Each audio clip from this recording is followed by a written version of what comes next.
Hello दोस्तों, आप सभी को गुलाब जामुन जैसी मीठी मीठी नमस्कार। और उसी के साथ आप लोगों का स्वागत है आईपीओ के लव ट्रायंगल शो में।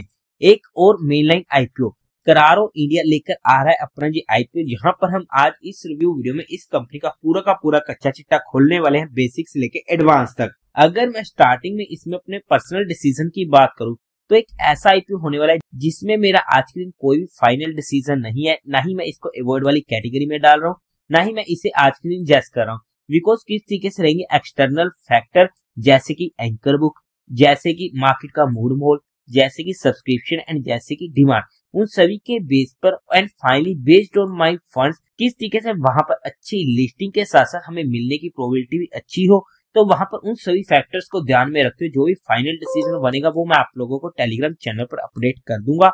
लिंक आपको डिस्क्रिप्शन में मिल जाएगा। बट आप लोग एक बार इस वीडियो को देख लीजिएगा, समझ लीजिएगा, फिर अपने रिस्क रिवॉर्ड रेशियो और माइंडसेट के अकॉर्डिंग अपने फाइनेंशियल एडवाइजर से कंसल्ट करके कोई फाइनल एक्शन बनाइएगा। उसी के साथ साथ आप लोगों को म्यूचुअल फंड में या इंश्योरेंस सेगमेंट में किसी भी तरीके की कोई भी हेल्पलाइन की जरूरत है, या आप लोग चाहते हो कि being a mutual fund distributor हम आपका पैसा मैनेज करने में आपकी हेल्प करें, चाहे वो SIP हो, STP हो, SWP हो, बूस्टर STP हो, या लमसम अमाउंट हो, तो आपको डिस्क्रिप्शन में मेरा फोन नंबर मिल जाएगा, आप मुझसे कांटेक्ट कर सकते हैं। अब अगर हम कंपनी की बेसिक डिटेल की बात करते हैं तो 1997 में ये कंपनी इनकॉर्पोरेट हुई थी। काम की बात करते हैं तो ये इंगेज्ड होने वाली है in manufacturing components ranging from smallest gear to complete tractor manufacturing. मतलब ये कंपनी का काम हमें काफी अच्छा देखने को मिलने वाला है। और कंपनी डिजाइन करती है, मैन्युफैक्चर करती है एंड सेल करती है ट्रांसमिशन सिस्टम, जिनमें एक्सेल्स, ट्रांसमिशन एंड ड्राइव्स आ जाती हैं, जो यूज किए जाते हैं mainly for agriculture and construction equipment for of highway vehicle. और उसी के साथ साथ ये ऑफर करती है wide range of gears for various sector including automotive, truck, agricultural and construction vehicle. और कंपनी ओन करती है एंड ऑपरेट करती है इनकी 2 मैन्युफैक्चरिंग फैसिलिटी जो पुणे में होने वाली है, महाराष्ट्र के। अब अगर हम कंपनी के प्रोडक्ट्स की बात करते हैं, कौन कौन से प्रोडक्ट इनमें आ जाते हैं, तो उनमें आ जाता है agriculture tractor, construction vehicle and others. इन्हें आप डिटेल में स्टडी आउट कर सकते हैं। और कंपनी डेवलप की है एक्सपर्टाइज को in the agriculture tractor and construction vehicle industry. और इन्होंने स्टैब्लिश किया एक network of 220 supplier across 8 state in India along with 58 suppliers internationally. As of September 30, 2024, company के पास quality and after sale team होने वाली है 87 फुल टाइम एम्प्लॉयज की एंड 56 कंट्रैक्टल टेम्परेरी एम्प्लॉयज की। बट आप लोग एक बार कंपनी के इंटरनल रिस्क फैक्टर को इनके DRHP में स्टडी आउट जरूर कर लीजिएगा। अब अगर हम कंपनी की टेंटेटिव टाइम टेबल की बात करते हैं तो ये आईपीओ ओपन होगा 20th ऑफ दिसंबर को, क्लोज 24th ऑफ दिसंबर को, अलॉटमेंट 26th ऑफ दिसंबर को, रिफंड मिलने जो आपके अकाउंट में क्रेडिट हो जाएंगे share floated 27th of December को। टेंटेटिव लिस्टिंग डेट होने वाली है 30th ऑफ दिसंबर की। Face value 10 rupees per share की। प्राइस बैंड 668 से 704 रुपीज पर शेयर का। 21 शेयर्स का एक लॉट होने वाला है। टोटल इशू साइज है 1250 करोड़ का, जो पूरा का पूरा होने वाला है OFS। और इस कंपनी का सबसे पहला मेजर नेगेटिव पॉइंट हमें ये देखने को मिला है, BSE NSE दोनों पर ये IPO लिस्ट होने वाला है। कोटा की बात करते हैं तो वहां पर क्वालिफाइड का 50% का, रिटेल में 35% का और HNI में 15% का होने वाला है।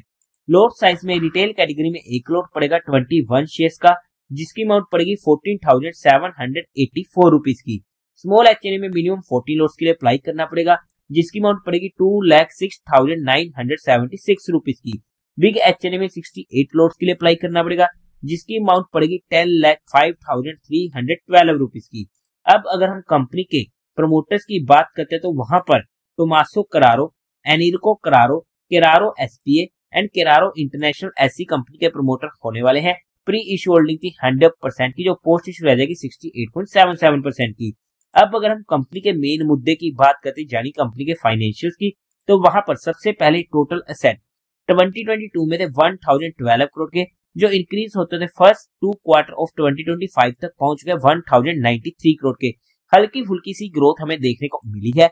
रेवेन्यू 2022 में था 1520 करोड़ का, 2023 में 1733 करोड़ का, 2024 में 1806 करोड़ का एंड फर्स्ट 2 क्वार्टर में 922 करोड़ का। फिर से हल्की फुल्की ग्रोथ हमें देखने को मिलने वाली है। प्रॉफिट आफ्टर टैक्स 2022 में था 22 करोड़ का, 2023 में 48 करोड़ का, 2024 में 62 करोड़ का एंड फर्स्ट 2 क्वार्टर में 49 करोड़ का। जहां पर हमें अच्छी ग्रोइंग रेट देखने को मिलने वाली है। नेटवर्थ 419 करोड़ की, टोटल बोरिंग कंपनी के ऊपर 195 करोड़ की होने वाली है।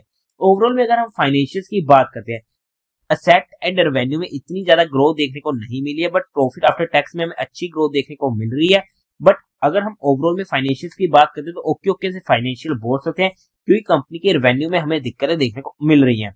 अगर हम बात करते हैं ऑब्जेक्टिव की, तो वहां पर कोई भी ऑब्जेक्टिव नहीं होगा, क्योंकि ये आईपीओ पूरा का पूरा ऑफर फॉर सेल होने वाला है और वहां पर कंपनी के पास एक भी रुपया नहीं जाएगा, सारा का सारा पैसा जाएगा प्रमोटर्स की जेब में।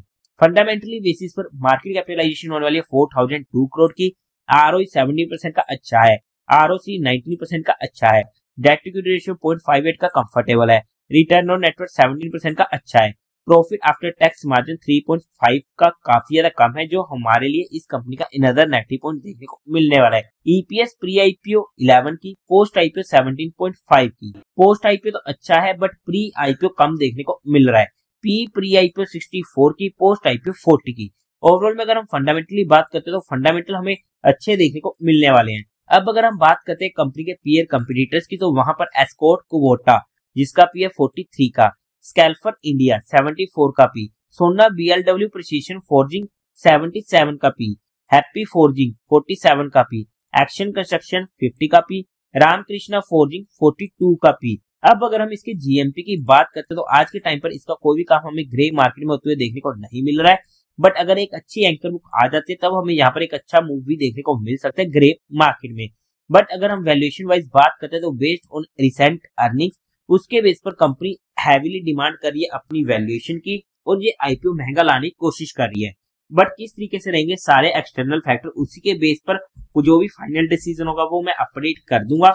बट हमने यहाँ पर कंपनी को सिर्फ एजुकेशन या लर्निंग पर्सपेक्टिव ही स्टडी किया है, किसी भी तरीके की कोई भी इन्वेस्टमेंट टिप या एडवाइस नहीं है। फिर भी आप लोगों को कोई भी काम करना हो, कोई भी एक्शन लेना हो, तो एक बार अपने फाइनेंशियल एडवाइजर से कंसल्ट करके ही कीजिएगा। तो देवी और सज्जनों, उम्मीद है आप लोगों को ये वीडियो अच्छी लगी होगी, तो इस वीडियो को लाइक कीजिएगा, शेयर कीजिएगा और साथ ही साथ चैनल को सब्सक्राइब करें। हर हर महादेव।